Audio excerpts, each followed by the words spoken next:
ইসলামী আকীদা হতে পারে, অনইসলামিক আকীদা হতে পারে। প্রত্যেকটি মানুষ এই অন্তরে কিছু না কিছু ধারণ করে থাকে। এমনকি যে মনে করে যে আকীদা বলতে কোনো কিছু নাই, এটাও একটা ধারণ করা জিনিস, তাই না? সুতরাং আকীদা প্রত্যেক বিবেকবান মানুষেরই আছে এবং আকীদা ছাড়া কোনো ব্যক্তি নেই। এখন যারা বলবে আকীদা ফেক, তারা বিভ্রান্ত, পথভ্রষ্ট, কোনো সন্দেহ নেই। বুঝে যাচ্ছে কথাটা? এখন প্রশ্ন হচ্ছে, আকীদা বিশ্বাস তো বিশুদ্ধ হতেই হবে। আকীদা বিশ্বাস বিশুদ্ধ হতেই হবে, কারণ এই আকীদা বিশ্বাস বিশুদ্ধ করার জন্য নবীরা প্রথমে এসেছে। আল্লাহ কিতাব নাযিল করেছে, যুদ্ধ অনুমোদন করেছে, জান্নাতি জাহান্নামী হয়েছে, ঈমানদার কাফের হয়েছে। আকীদা বিশ্বাস যদি গুরুত্বপূর্ণ না হতো তাহলে এই অবস্থা তৈরি হতো না। আকীদা বিশ্বাসের কারণে মানুষ সারাটা জীবন নিজেকে সাজিয়ে নেয়। এরকম মসজিদের কাছে অনেকে ঘর করে এবং অনেকে আশা করে যে মসজিদ দান করে তারা আকীদা বিশ্বাস যে আখিরাতে পাবে।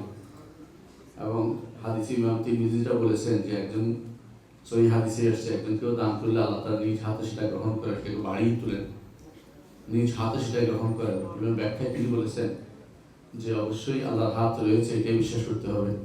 ইমাম তিরমিজি বলতেছেন যে এই হাত সৃষ্টির কোনো হাতের মতো নয়, এটা আনতে হবে। এটাই হচ্ছে সুফিয়ান ইবনে উয়াইনা, এটাই হচ্ছে অমুকের একজন করে মুহাদ্দিসের নাম তিনি বলেছেন।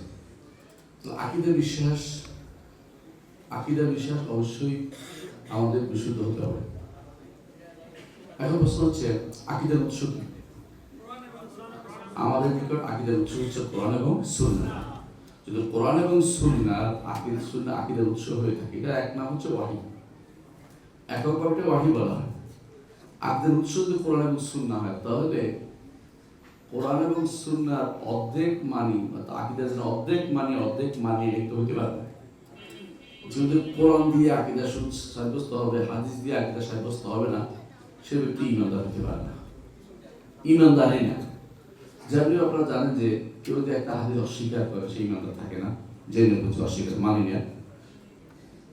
আর ভুল করলে, না করলে এটা ঈমানদার থাকে, কিন্তু অস্বীকার করলে কাফের হয়ে যায়। কথা পার্থক্য বুঝেন কিনা? একজন মানুষ, তার কাছে সুন্নাহটা মনে হচ্ছে সুন্নাহ, এই আমল করতেছে না, এটা সমস্যা নেই, কিন্তু সুন্নাহটা এটা কেন রাসূল বললো এটা মানবো না, এটা বলে কিন্তু কাফের হয়ে যাবে, ঈমানদার থাকবে না। আল্লাহ তাআলা কোরআনে কারীম বলেছেন, ফালা রাব্বিকা লা ইউমিনুনা হাত্তা ইউহাক্কিমুকা ফীমা শাজারা বাইনাহুম থুম্মা লা ইয়াজিদু ফী আনফুসিহিম হারাজান মিম্মা কাযাইতা ওয়া ইউসাল্লিমু তাসলিমা। তারা ঈমানদার হতে পারবে না যতক্ষণ পর্যন্ত আপনার হাত্তা ইউহাক্কিমুকা ফীমা শাজারা বাইনাহুম, তাদের মধ্যে যে সমস্ত বিষয়ে বিবাদ হবে সেগুলোতে আপনাকে তারা ফয়সালাকারী না মানবে। তিনি হচ্ছেন মুহাম্মদ রাসূলুল্লাহ সাল্লাল্লাহু আলাইহি ওয়াসাল্লাম। তিনি কি দিয়ে বিচার করবেন, কি দিয়ে সমাধান দিবেন?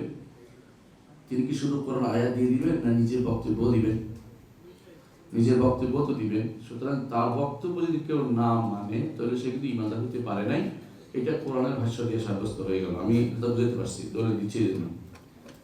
এখন আসেন, যেহেতু আমরা আজকে শরীয়ত অংশটুকু নিয়ে আলোচনা করবো না, এগুলো বহুত আলোচনা হয়েছে যে সুন্নাহ ছাড়া একজন মানুষ চলতে পারে না, এটা বহুত আলোচনা হয়েছে। কিন্তু সুন্নাহ ছাড়া একজন মানুষ আকীদা হতে পারে কিনা, শুদ্ধ কতটুকু হয়, এটা আমরা এখন আলোচনা করতে যাব। আকীদার বিষয়গুলি কি কি? আকীদার বিষয়গুলো সবগুলো হচ্ছে গায়বী বিষয়, সেটা কি? আকীদার বিষয়গুলো হচ্ছে যেটা হাদিস জিবরিল আসছে, আমানতু বিল্লাহি ওয়া মা তু'মিনু বিল্লাহি ওয়া মালাইকাতিহি ওয়া কুতুবিহি ওয়া রাসূলিহি ওয়াল ইয়াউমিল আখির ওয়াল কদরি খাইরিহি ওয়া শাররিহি। এইটুকু তো আকীদার বিষয়। ওয়াল কদরি খাইরিহি, এই ছয়টা জিনিস হচ্ছে আকীদার বিষয়। এর সাথে সম্পৃক্ত যা আছে সবই আকীদার বিষয়। এমনকি ইসলামের রোকন যে পাঁচটা, এটা কি দিয়ে পাইছেন বলতো? হাদিস দিয়ে। বুনিয়াল ইসলাম আলা খামসিন। এখন যদি বলেন আপনি, এটা তো এই ইসলামের রোকন যে পাঁচটা, এটা কি শরিয়া না আকীদা? এটা আকীদা, কারণ এটা সংবাদ দিচ্ছে রাসূল, তবে সংবাদগুলি সব আকীদা।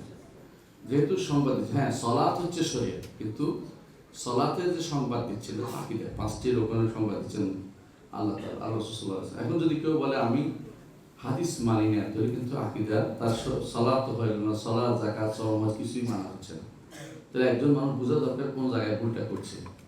মৌলিকভাবে উমুরুল আকীদা, আকীদার মৌলিক বিষয় হচ্ছে আল্লাহ তাআলার নাম, কর্ম, গুণ, আল্লাহ তাআলার সত্তা, আল্লাহর নাম, আল্লাহর কর্ম, আল্লাহর গুণ এবং আল্লাহর অধিকার, এইগুলি নিয়ে যে কথাগুলি হয় এগুলি হচ্ছে আকীদা।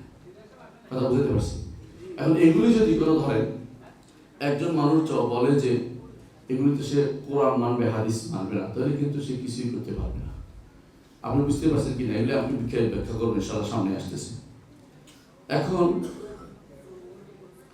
আমরা একটা বিষয় আলোচনা করতে চাই, সেটা হচ্ছে কোরআনের সাথে সুন্নাহর সম্পর্কটা কি।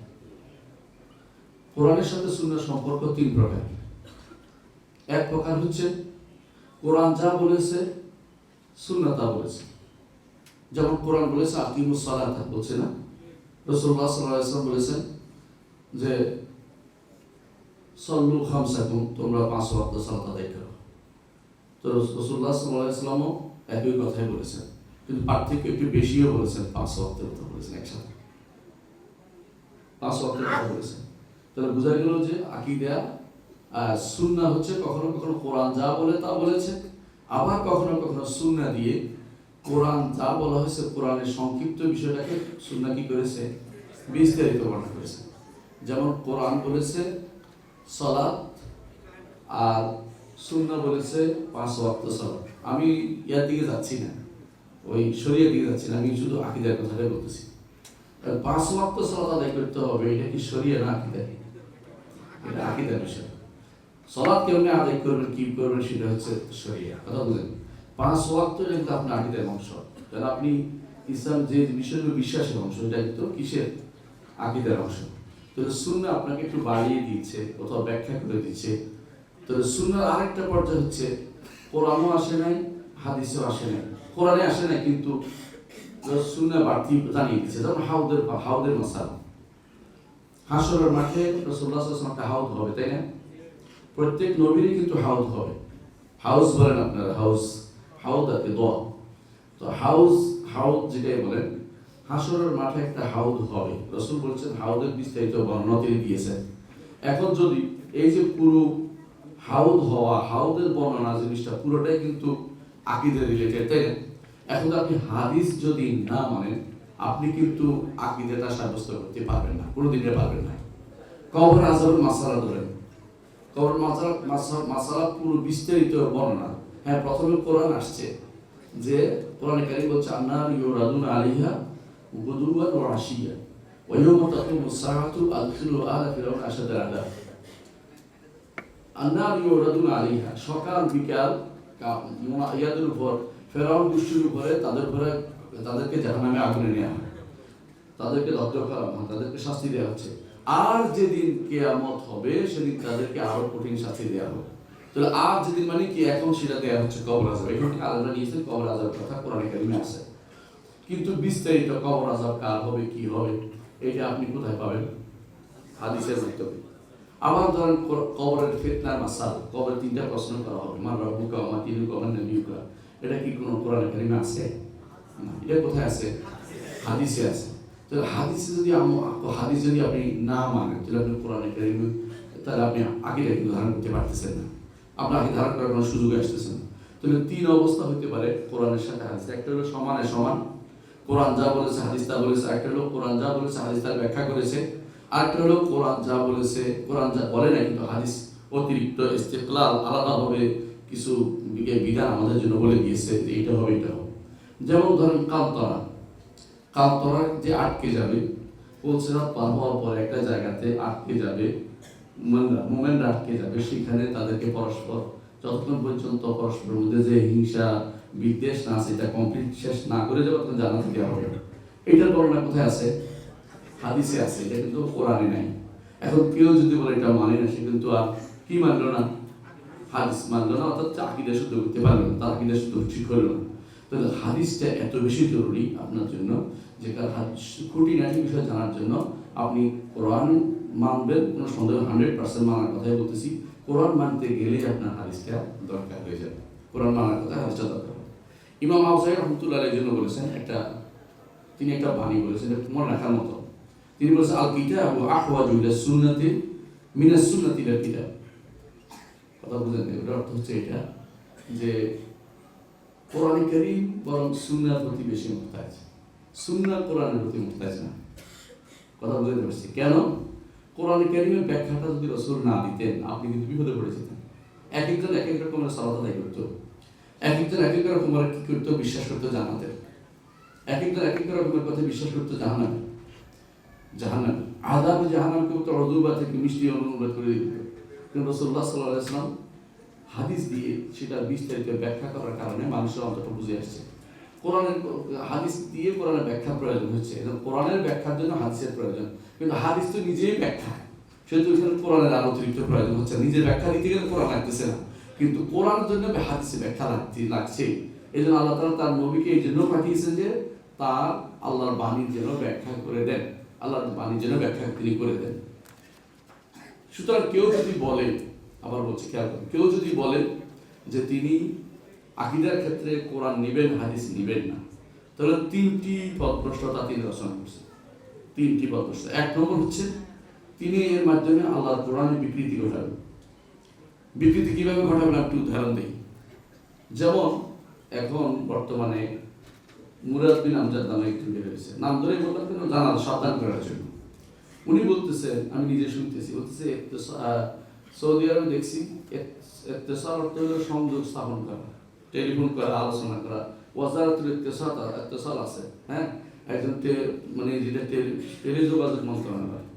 এর অর্থ হচ্ছে সলাৎ যেহেতু ইত্তেসাল থেকে, যেহেতু সংযোগ স্থাপন করাই হচ্ছে সালাত।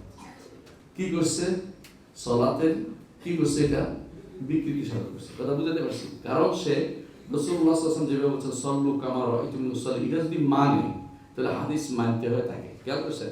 হাদিস না মানার জন্য বিকৃতির পদ্ধতি অবলম্বন করে। সুতরাং এক নম্বর যে ভুলটি করে, যে পথভ্রষ্টতা রচনা, তা হচ্ছে বিকৃতির পথে যাবে। দুই নম্বর তাফসীরহু বিআহওয়াইন নাস, কোরআনের ব্যাখ্যা করবে মানুষের প্রবৃত্তি দিয়ে। যত ব্যাখ্যা সে যদি জিজ্ঞাসা করেন যে আপনি যেটা করলেন কিসের ভিত্তিতে করলেন, বলবো যে আমরা কমিটি মিলে সিদ্ধান্ত নিয়েছি। ওই কমিটি কারা?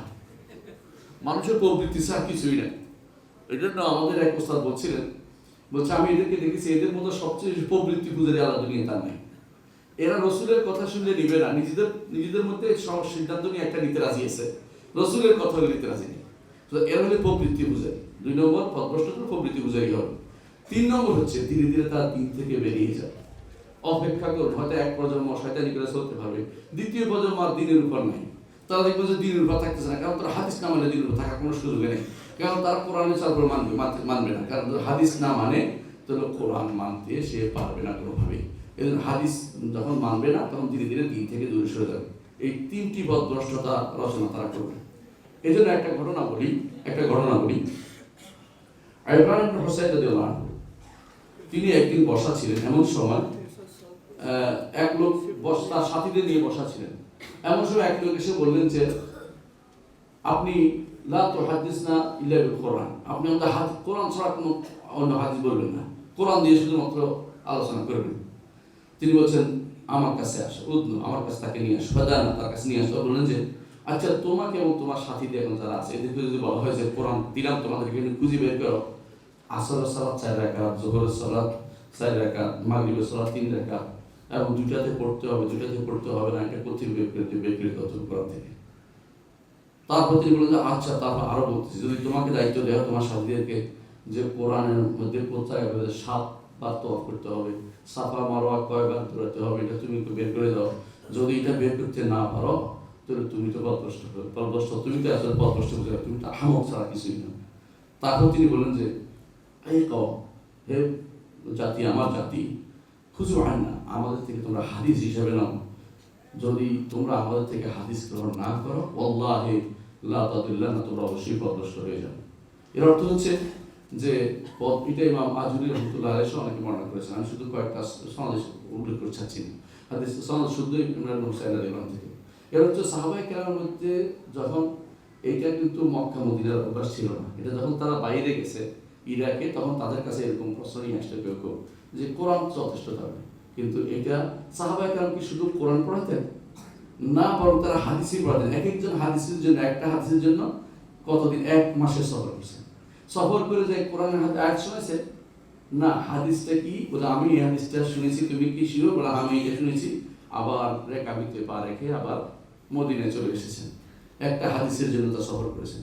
রসুল যে দোয়া করেছেন না দরবার সামনে আমার কারতি, ওই ব্যক্তির চেহারাকে আল্লাহ সুপ্রজ্জ্বল করে দেন, যে আমার একটা কথা শুনেছে, তারপর মুখস্থ করেছে, তারপর এর কাছে পৌঁছে দিয়েছে।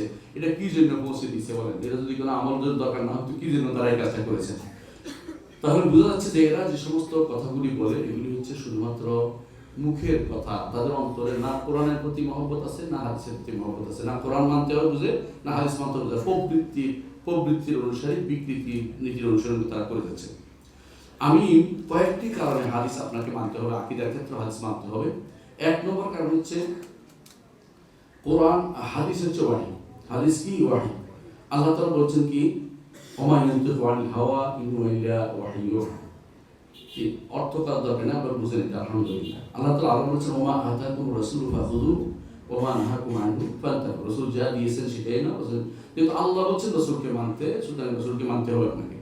আল্লাহ তাআলা আরো বলেছেন ইন্না নাহনু নাযালনা যিকরা ওয়া ইন্না লাহু লাহাফিজুন। এই জিকির কোরআন এবং সুন্নাহ বইটাকে শামিল করে। প্রমাণ হচ্ছে ওয়া আনজালনা ইলাইকা যিকরা লিতুবাইয়িনা লিন-নাসি মা নুজিলা ইলাইহিম। যা নাজিল করা হয়েছে এটা বর্ণনার নাম দিয়েছে আল্লাহ তাআলা নিজেই বলছেন, আপনাকে জিকির নাজিল করা হয়েছে। এই জিকিরটা কি? এই জিকিরটা হচ্ছে হাদিস। কারণ রাসূল হাদিস দিয়ে আল্লাহর বাণীকে বর্ণনা করেছেন, আল্লাহ যেটা উল্লেখ করেছেন। সুতরাং জিকির কোরআন এবং হাদিস দুটেই আমরা পাচ্ছি। কোরআন নাম, কোরআনও জিকির, হাদিসও জিকির। সুতরাং এই জন্য এটা ওয়াহি। ওয়াহি ছাড়া কিছু না। আর ওয়াহি যেহেতু হয়, আমরা আগেও বলেছি যে কোরআন আকীদার উৎস হচ্ছে ওয়াহি, আর ওয়াহি হচ্ছে কোরআন সুন্নাহ। এই জন্য আমাদেরকে আকীদাকে সুন্নাহকে অবশ্যই আকীদার উৎস হিসেবে মেনে নিতেই হবে এবং সেটাই সেই হিসেবে আমল করতে হবে। দ্বিতীয় যে কারণে আমাদেরকে সুন্নাহ দিয়ে আকীদাকে আমরা মানতে হবে, সুন্নাহ দিয়ে আকীদা গ্রহণ করতে হবে, সেটা হচ্ছে আল্লাহ তাআলা কোরআনে কারীমে আমাদেরকে নির্দেশ দিয়েছেন যে রাসূলকে সব কিছুতে মানতে হচ্ছে। কোনো কিছু ইস্তিসনা করেন নাই, ভাগ করেন নাই যে তোমরা এই শরিয়া বলে মানিও, আকীদা বলে মানিও না, এমন কথা কিন্তু বলেন নাই। বরং সব কিছুতে বলেছেন, বরং সব কিছুতে, ফি কুল্লি শাই, সব কিছুতে, ছোট বড় সব কিছুতে। এর প্রমাণ হচ্ছে আল্লাহ তাআলা বলেছেন ফা ইন তানাযাআতুম ফি শাইইন, যদি কোনো কিছুতে তোমাদের মধ্যে মতভেদ হয় ফারুদ্দু ইলাল্লাহি ওয়া রাসূল, আল্লাহ এবং রাসূল দিকে ফেরত। আল্লাহ দিকে প্রত্যাবর্তন করার অর্থ কি? কোরআন দিকে, রাসূলের দিকে, হাদিসের দিকে, সুন্নাহর দিকে। আলহামদুলিল্লাহ বুঝে আসছে আপনাদের। আল্লাহ তাআলা আবার বলেছেন ইয়া আইয়ুহাল্লাযীনা আমানু ইসতাজীবু লিল্লাহি ওয়া লিরাসূলিহি ইযা দাআকুম লিমা ইউহয়িকুম।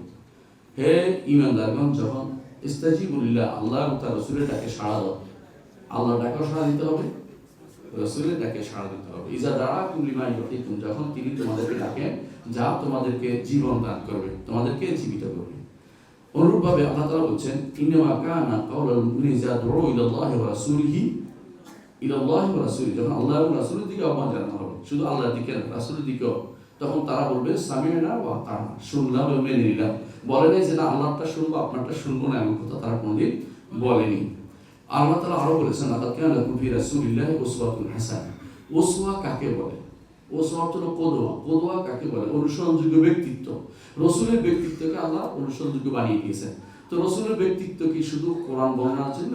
কোরআন বর্ণনার জন্য ব্যক্তিত্বের দরকার হচ্ছে না। রাসূলের কথা, কাজ, অনুমোদন সবই তো সুন্নাহ। এখন এইটাকে যদি কোনো কেউ বলে যে না নিব না, আমি কোরআন নিব, তাহলে রাসূলকে ওসওয়া বানানোর কোনো দরকার কি হয়? তার দরকার হয় না। সুতরাং রাসূলুল্লাহ প্রত্যেক নবীকে আল্লাহ তাআলা এই জন্য পাঠিয়েছেন। আল্লাহ বলেছেন ওয়ামা আরসালনা মির রাসূলিন ইল্লা লিইউতা'a বিইজনিল্লাহ। যখনই রাসূল পাঠিয়েছি উদ্দেশ্য হচ্ছে যেন তার আনুগত্য করা হয়। সুতরাং কোরআনের আকীদার দিক থেকে তাকে আনুগত্য করতে হবে, শরীয়তের দিক থেকে তাকে আনুগত্য করে চলতে হবে। এখানে ভাগ করার কোনো কারণ নাই। তৃতীয় যে কারণে আপনাকে রাসূলের আনুগত্য করতেই হবে আকীদার ব্যাপারে এবং শরীয়তের উভয় ব্যাপারে, সেটা হচ্ছে রাসূল নিজে বলেছেন আলা ইন্নী উতিতুল কোরআন ওয়া মিসলুহু মা'আ, আমাকে কোরআন দেয়া হয়েছে এবং কোরআনের মতো আরেকটা জিনিস কি হাদিস দেয়া হয়েছে। আচ্ছা, আরো বলেছেন কুল্লু উম্মতি ইয়াদখুলুল জান্নাতা ইল্লা মান ইয়াদখুলুল জান্নাতা ইল্লা মান আবা, আমার প্রত্যেকটি উম্মত জান্নাতে প্রবেশ করবে যে অস্বীকার করবে। কি লমন ইয়াবা, কে অস্বীকার করলো? বলে যে ব্যক্তি আমার আনুগত্য করলো সে আমার জান্নাতে প্রবেশ করলো, যে আমার আনুগত্য করলো না, অবাধ্য হলো, সে জাহান্নামে, সে আমাকে অস্বীকার করলো। তো রাসূলকে অস্বীকার করা হয়ে যায় যেখানে, সুতরাং আকীদা এবং শরীয়ত ভাগ না করে আমাকে সুন্নতের ক্ষেত্রে সবটাই মেনে চলতে হবে। তারপরে দেখুন রাসূলুল্লাহ সাল্লাল্লাহু আলাইহি ওয়াসাল্লাম বলেছেন লা আলফায়ান্না আহাদাকুম, ওই একটা হাদিস আছে, তিনি বলছেন আমি যেন তোমাদের কাউকে দেখতে না পাই যে তোমরা খাটের উপর বসে খুব আরামদায়ক অবস্থায় আছো, যেমন আমাদের বেশিরভাগ মানুষ আরামদায়ক থাকলে সুখে থাকলে কয়টা মানুষের সুখে থাকলে কিছু কিলে জানি, যাক আমি নাম বলতে চাচ্ছি না, বুক তো আসলে নাই বলিনি, জিরে কিলে বলি। তবে মানুষের আরামে বেশি থাকলে তখন কি করে তারা, তখন তারা আরামে বেশি থাকার কারণে তারা হাদিস অস্বীকার করতে বেশি করে। এই লোকগুলো যারা হাদিস অস্বীকার দেখবেন সবচেয়ে বেশি আরামদায়ক। এই রসুলের শব্দটা এরকমই যে তোমাদের কেউ কেউ খাটের উপর বসে একেবারে আরামের পা দূরে বলে বসে এরপর বলবে যে যা কোরআন পাইছি তা নিয়েছি, হাদিস নিব না, কারণ সে যে অন্যায়গুলি বন্ধ করতেছে এগুলি হাদিস গুলো করতে পারবে না, এই জন্য সে হাদিসের মানবে না। এই অবস্থা এখন বর্তমানে বাংলাদেশে বেশিরভাগ লোকদের মধ্যে বিরাজ করতেছে। বিশেষ করে সেনাবাহিনী বলেন বা নৌবাহিনী বলেন, বিমান বাহিনী বলেন, গোষ্ঠীর মধ্যে প্রচুর পরিমাণে হাদিস অস্বীকারী ঢুকছে এবং দেখা যাচ্ছে সচিবদের মধ্যে এদের মধ্যে হাদিস অস্বীকারী প্রচুর পরিমাণে আছে। কারণ তারা যে এই জগতের মধ্যে বর্তমান সময়ে সবচেয়ে বেশি অর্থ ভোগ করে, চুরি করে, চামারি করে, এদের অধিকাংশই, সব না, কিছু তো মাসে ভালো হয়তো, তো কেস থেকে বাঁচা বলছি আর কি, সবাইকে বলছি, সত্য কিছু আছে। এই চোরগুলির কারণে এরা কিন্তু চুরি করার কারণে বেশি পয়সা হয়ে গেছে, হাদিস মানতে চায়। হাদিস মানলে তো অনেক কিছু তাদের বাদ দিতে হবে, অনেক কিছুকে ছাড় দিতে হবে, মানতে রাজি দিতে হবে। রাসূলুল্লাহ সাল্লাল্লাহু আলাইহি ওয়াসাল্লাম সর্বশেষ রাসূলুল্লাহ সাল্লাল্লাহু আলাইহি ওয়াসাল্লাম মৃত্যুর আগে তারাকতু ফীকুম আমরাইনি মা ইন তামাসসাকতু বিহিমা লান তাদুরু বাদি কিতাবুল্লাহ সুন্নাহ। রাসূল ভাগ করেন নাই যে আমি শরীয়তে হইলে আমার কথা শুনিও, হ্যাঁ, আকীদা হইলে আমার কথা মানিও না, আমার কথা রাসূল কোনদিন বলেন নাই। তাহলে এগুলি হচ্ছে এদের ভাগ করা, এগুলি তাদের অন্তরের হাওয়া প্রবৃত্তির ধারণা ছাড়া কিছুর প্রবৃত্তির মাধ্যমে তারা এটা ভাগ করে নিয়েছে। 4 নম্বর যে কথাটি বলতে চাই, আমি শেষ করবো, ইনশাআল্লাহ লম্বা করবো না। 4 নম্বর যে কথাটি বলতে চাই সেটা হচ্ছে যে কোনো ব্যক্তি শুধু কোরআন দিয়ে আমল করতে পারবে না, তাকে অবশ্যই যদি সুন্নতি আমল না করে কোনো কিছুতে আমল নয়, একটা আকীদাও ঠিক রাখতে পারবে না। আমি কয়েকটা উদাহরণ দেব। 1 নম্বর হচ্ছে রাসূলুল্লাহ সাল্লাল্লাহু আলাইহি ওয়াসাল্লাম কি দাওয়াত দিতেন? আপনারা বলেন, দাওয়াত দিতেন তো? বাজারে যে কিছু বলতেন না, দাওয়াত দিচ্ছি অথবা কোরআন তেলাওয়াত করে চলে আসতেন, না মুখে কিছু বলতেন, যেটা বলতেন ওইটাই তো হাদিস, ওইটাই তো সুন্নাহ, আকীদার বিষয়। কি বলতেন তিনি? আইয়ুহান নাস কুলু লা ইলাহা ইল্লাল্লাহ তুফলিহু, হে মানুষেরা বলো লা ইলাহা ইল্লাল্লাহ, সফলকাম হতে পারবে। এই বর্ণনাটা যদি কোনো অস্বীকার করে তো রাসূলুল্লাহ সাল্লাল্লাহু আলাইহি ওয়াসাল্লাম দাওয়াত দিছে? নাউযুবিল্লাহ। কথা বুঝেন কিনা? এখন যদি কেউ বলে আমি খবর ওয়াহিদ মানি না, হাদিস মানতাম না আকীদার ক্ষেত্রে, তাহলে এই ব্যক্তি এটা কি হবে? রাসূল তো ধরে দাওয়াত দেন নাই। রাসূল কি করেছেন? যাই দাঁড়িয়েছেন আর কোরআন শিফট করছেন, শুধু কোরআন তেলাওয়াত করছেন, এই তো, আর কিচ্ছু করেন নাই। রাসূল এই কাজ কোনোদিন করেন নাই। এই কাজ কি দুনিয়ার কেউ পাগল বলবে? রাসূলুল্লাহ সাল্লাল্লাহু আলাইহি ওয়াসাল্লাম তিনি গ্রামে যেখানে যাইতেন সেখানে দাওয়াত দিচ্ছেন না? তায়েফে গেছেন না? যেখানে দাওয়াত দিচ্ছেন তার চাচাকে দাওয়াত দিচ্ছেন না? এখন তার চাচার সামনে যে কোরআন তেলাওয়াত করছেন, আর কিছু করেন নাই। রাসূলের কাজ কি ছিল? তো দাওয়াত দেন না, কিন্তু আকীদা যদি কোনো সুন্নাহ থেকে না নেন তাহলে সে ঘুমের মধ্যে ঘুমে আসে নাকি জাগ্রত, জিজ্ঞাসা করতে হবে তাকে। দ্বিতীয় কথা হচ্ছে আরেকটি জিনিস, রাসূলুল্লাহ সাল্লাল্লাহু আলাইহি ওয়াসাল্লাম বিভিন্ন জায়গাতে দাঈদের পাঠাতেন, দাওয়াত দিতে পাঠাতেন, তাই না? এই দাওয়াতি যাদেরকে পাঠাতেন তারা শুধু কোরআন তেলাওয়াত করে চলে আসছে নাকি? না, কিছু বলছে? অবশ্যই বলছে। রাসূলুল্লাহ সাল্লাল্লাহু আলাইহি ওয়াসাল্লাম মুআয বিন জাবাল যেমন কি ইয়ামানে পাঠিয়েছেন জীবনের সর্বশেষ সময়, তখন তাকে কি বলেছেন? যখন সেখানে যাবে প্রথম তাদেরকে তুমি তাওহীদের দাওয়াত দিবে। এটা কি কোরআনের কথা না হাদিসের কথা? তাহলে এই ব্যক্তি যদি এটা না মানে তাহলে এখন দাওয়াত বন্ধ হয়ে যাবে। কিন্তু কারণ হাদিসে দাওয়াত কি করতে হবে, এটা যে দাওয়াত দিতে বলছে হেকমাটা বুঝাবে কে? ওয়াল মাউইজাতুল হাসানা, এটা বুঝাবে কে? এটা রাসূল কি করেছে, এখান থেকে তো নিতে হবে আমাদেরকে। ওয়াজাদিলুম বিল্লাতি আহসান, এটা কিভাবে করতে হবে? রাসূল যেভাবে সেভাবে তো করতে হবে। তাহলে এখন আপনি কোরআনের ব্যাখ্যা যদি কোনো হাদিস থেকে আপনি না নেন, নিজের মন মতো ব্যাখ্যা করেন এবং কোরআনের ব্যাখ্যা যদি সাহাবায়ে কেরাম থেকে না নেন, যদি নিজের মন মতো ব্যাখ্যা করেন, তাহলে আপনি কিন্তু আকীদা ধারণ করতে পারবেন না, কোনোভাবেই এটা সম্ভব না। আরেকটু বলি, রাসূলুল্লাহ সাল্লাল্লাহু আলাইহি ওয়াসাল্লাম বিভিন্ন জায়গাতে বড় বড় রাজা বাদশাদের কাছে চিঠি পাঠাইছে, তাই না? চিঠি পাঠানোর সময় তো শুধু কোরআন পাঠাইছে না, আয়াত আর কিছু লিখে পাঠাইছে? কোরআন আয়াত একটা লিখে পাঠাইছে, আর কিছু করেন নাই। এই বাকিগুলো যে লিখছে ওইটা কি হাদিস না কোরআন? তাহলে হাদিস যদি কেউ অস্বীকার করে, দাওয়াতটা কেমনে দিয়েছে, কেমনে ওদেরকে আকীদার দাওয়াত দিয়েছে? কেন তিনি বলছেন আসলিম তাসলাম, বলছেন না ইসলাম গ্রহণ করতে? এটা কোরআন আয়াত না হাদিস? তাহলে এরা যে বলে যে হাদিস যদি না মানে কোনো ব্যক্তি, যে আকীদা কেন প্রচার করবে? এই জন্য আকীদা হচ্ছে মূল জিনিস। আকীদাটা সাব্যস্ত করতে হলে কোরআন লাগবে, হাদিসও লাগবে। হাদিস ছাড়া কোনোভাবেই সম্ভব না। আমি যে এখন দাওয়াত দিচ্ছি আপনাদেরকে, মানুষ দাওয়াত দিবে একে অপরকে, দাওয়াতের ক্ষেত্রে যদি কোনো হাদিস যদি কোনো ব্যবহার না করে, সে ব্যক্তি কিন্তু কোনোভাবেই দাওয়াতের পক্ষে যেতে পারবে না, দাওয়াত দিতে পারবে না। আমি কয়েকটা উদাহরণ দিব, এরপরে একেবারে নাম ধরে বুঝে বলতেছি। আপনারা কিয়ামতের আলামত তো পড়ছেন, তাই না? জানেন অনেকেই কিয়ামতের আলামত কি? কোরআন দিয়ে সব সাব্যস্ত। কয়েকটা মাত্র হাতে গোনা, এর বাইরে বাকিগুলি কি হাদিসই। এখন তো আপনি বলেন যে আমি শুধু কোরআন দিয়েই শুধুমাত্র নেব, তাহলে হাদিসগুলি অস্বীকার করতে হয়, তাই না? তাহলে বোঝা গেল যে ব্যক্তি বলবে যে আমি কোরআন মানি হাদিস মানি না আকীদার ক্ষেত্রে, সে ব্যক্তি কিন্তু আকীদা কোনোদিনই তার শুদ্ধ হবে না, এবং সে ব্যক্তি পথভ্রষ্ট হবে, এমনকি কাফের হয়ে যাবে। কারণ আপনারা জানেন যে রসুলের একটা হাদিস জানছেন আপনি, শিওর এটা রসুলের হাদিস, তারপরে যদি অস্বীকার করে কি হবে? কাফের হয়ে যাবে। অনুরূপভাবে কিয়ামতের মাঠের বিস্তারিত বর্ণনা, কিয়ামতের মাঠের বিস্তারিত বর্ণনা কি কোরআনে কারিমে বিস্তারিত বলছে? শুধু বলছে ফি ইয়াউমিন কানা মিকদারুহু আলফা সানাতিন মিম্মা তা'উদ্দুন, অথবা বলছে 50 আলফা সানা ফাসবির সাবরান জামিলা ইন্নাহু ইয়ারাউনাহু বাঈদান ওয়া নারাহু করিবা। এই আয়াতের বিস্তারিত কি হবে না হবে, রাসূলুল্লাহ সাল্লাল্লাহু আলাইহি ওয়াসাল্লামের কাছে যাবে সবাই, এই যে বর্ণনাগুলো আছে বুখারীতে বা মুসলিমে বা হাদিসের কিতাবগুলোতে, এইগুলো যদি কেউ অস্বীকার করে, বলে আমি যেহেতু আকীদা, যেহেতু হাদিসের বিষয় আমি খবর ওয়াহিদ মানি না, এই জন্য বলবো না, তাহলে সে কি আকীদা শুদ্ধ হইল? কোনোভাবে সে ব্যক্তির মতো পথভ্রষ্ট আর হতে পারে না। কারণ আকীদা জানতে হলে আপনাকে এগুলি জানতে হবে। আরেকটু উদাহরণ দিই, কবরের মাসালা, কবরের আযাব বা গজব, কবরের যে সমস্ত জিনিসগুলো হবে, এগুলি আল্লাহ রাসূল সাল্লাল্লাহু আলাইহি ওয়াসাল্লাম হাদিসে এসেছে, এগুলি কিন্তু কোরআনে কারিমে বিস্তারিত আসে না। এখন যদি বলেন যে হাদিস মানে তো কবর আযাব আপনাকে অস্বীকার করবেন, সুয়াল অস্বীকার করবেন, কবরের নিয়ামতের অস্বীকার করবেন। এমন হইতে পারে জান্নাতে মানুষের রোজ জান্নাতে চলে যায়, সেখানে যে জান্নাতে তার জান্নাতে ঘোরাফেরা করে, হাদিসে আছে, সহিহ হাদিস। এখন আপনি অস্বীকার করেন, সেটাকে অস্বীকার আপনি করতে থাকবেন। আবার ধরেন হাউজের মাসলা, আমরা আগে বলেছি, হাউজের যে বিস্তারিত বর্ণনা যে রাসূলুল্লাহ সাল্লাল্লাহু আলাইহি ওয়াসাল্লাম বলেছেন যারা বেদাত করবে তারা হাউজ থেকে সরিয়ে দেওয়া হবে তাদেরকে, এই বর্ণনা কি কোরআনে আসছে? হাদিসে আসছে। এখন তো আপনি যদি না মানেন, আপনি কিভাবে হাদিসে প্রমাণ করবেন? জান্নাতের বিস্তারিত বর্ণনা আপনি কোথায় পাবেন? হাদিসে। কারণ কোরআন কারিমে আল্লাহ তাআলা জান্নাতিন তাজরি মিন তাহতিহাল আনহার, কিন্তু কিসের নাহার, নাহারগুলি কেমনে প্রবাহিত হবে, ইউফাজ্জিরুনা তাফজিরা আছে, এই বিস্তারিত বর্ণনা কোথায় পাবেন? হাদিসের মধ্যে পাবেন।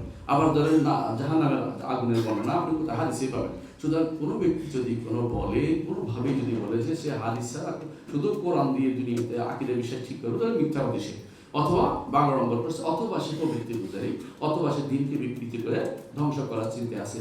মূল কারণ কি জানেন? মূল কারণ হচ্ছে যে রাসূলুল্লাহ যখন দেখলো কাফের মুশরিকরা যে কোনোভাবেই সরাসরি হাদিস কোরআন অস্বীকার করা বললে মানবে না, তখন তারা কি করলো? প্রথমেই চেষ্টা করলো হাদিসের উপর একটা আঘাত লাগিয়ে, হাদিসের আঘাত যদি দিতে পারি, ধীরে ধীরে এটা কোরআনের উপর আঘাত চলে আসবে।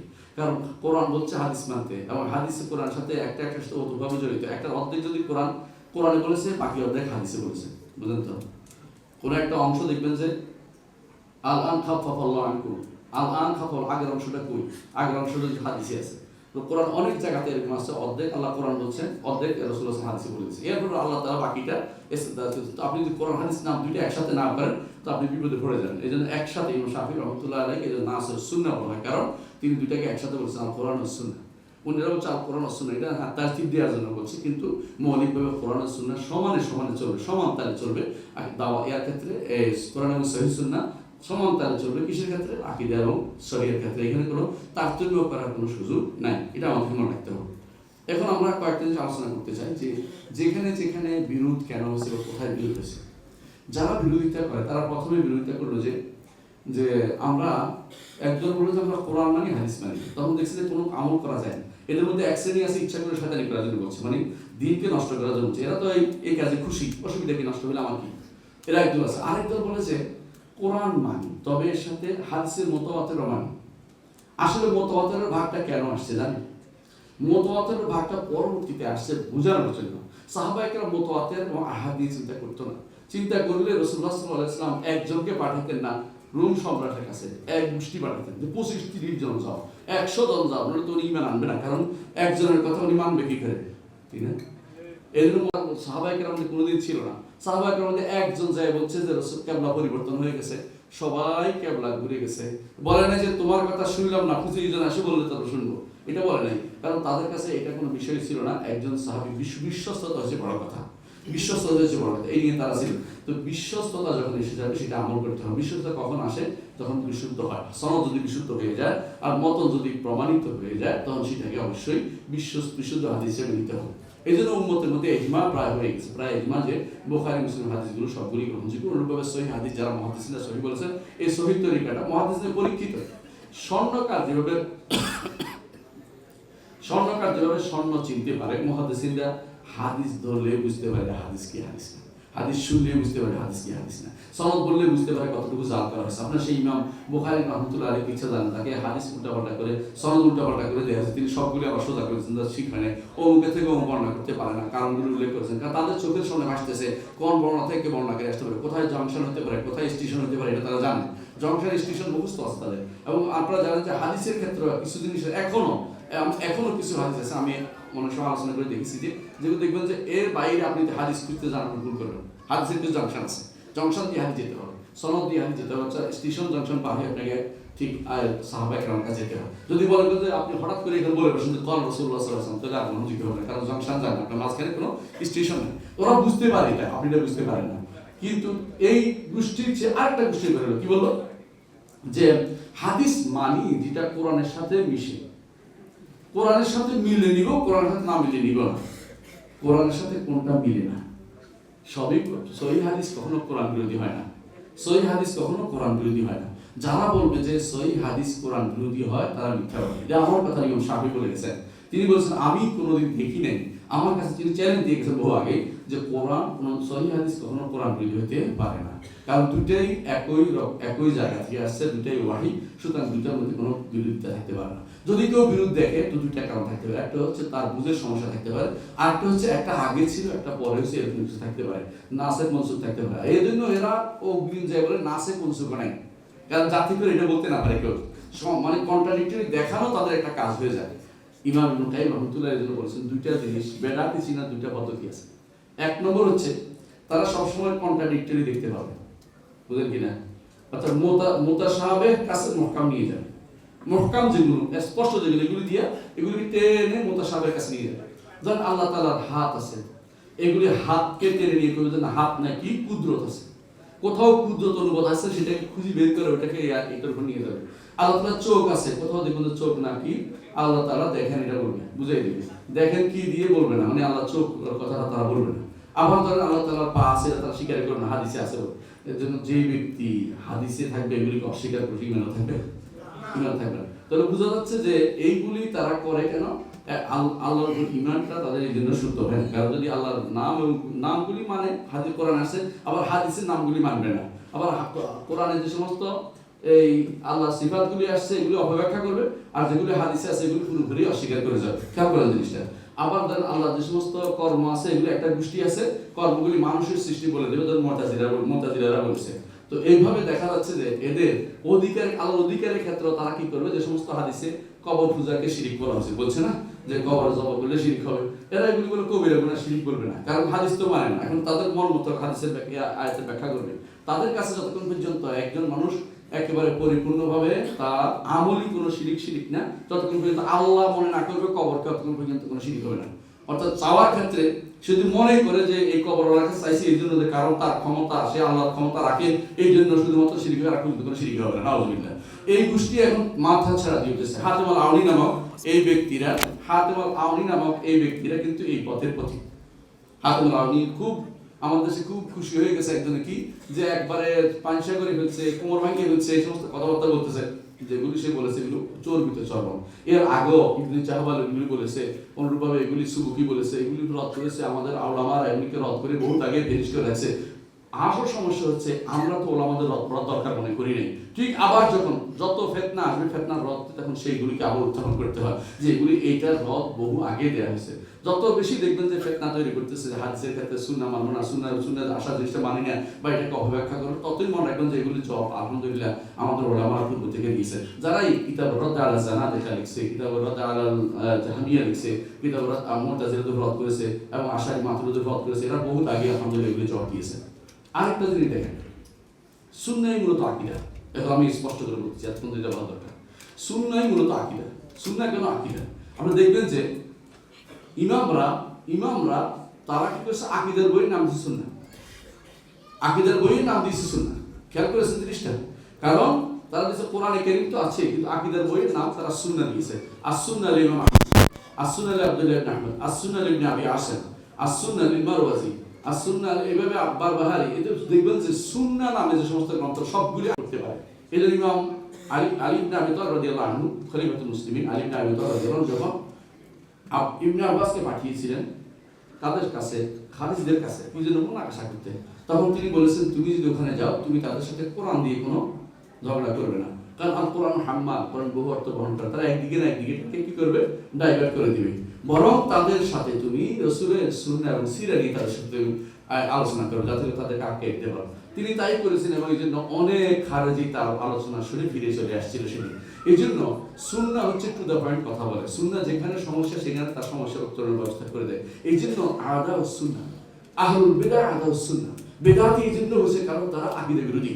বেদাতি এই জন্য হয় যে তারা নফল সুন্নাহ যে বলে, নফল নামাজের বিরোধী করছে, এটা কোনো বেদাতি হয় না। বেদাতি হচ্ছে এই জন্য তারা সুন্নাহ বিরোধী। সুন্নাহ বেদাত, এখানে সুন্নাহ বেদাত মূলত আকীদা এবং সুন্নাহর সাথে সম্পৃক্ত একসাথে। এই জন্য কিতাবুস সুন্নাহ বা কুতুবুস সুনান, যে সুনান যেগুলো আছে এগুলিকে আমাদের, যেমন সুনান আবুল দাইন, এদের সুনান নামে যে অংশ, এবং ইমামরা যে সমস্ত গ্রন্থ রচনা করেছেন, বুখারী, মুসলিম, আবু দাউদ, তিরমিজি, নাসাঈ, ইবনে মাজাহ, ওনারা দেখবেন যে সুন্নাহ নিয়ে একটা অধ্যায় লিখছেন।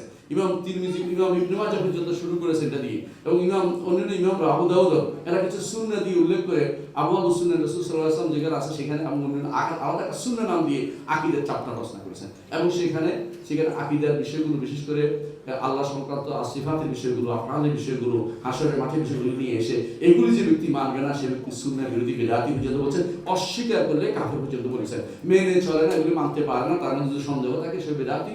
আর যদি পুরোপুরি জেনে বুঝে অস্বীকার করে সে ব্যক্তি কাফের হয়ে যাবে।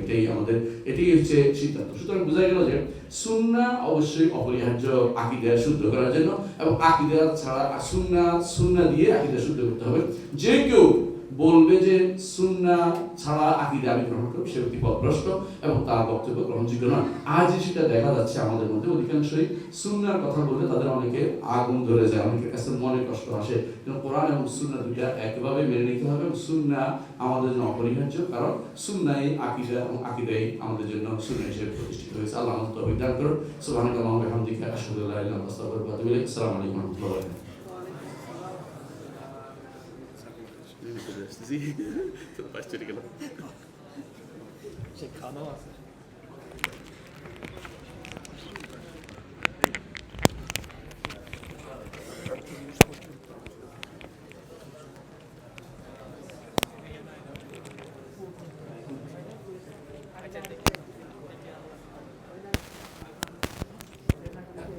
Sorry, azan 8:15.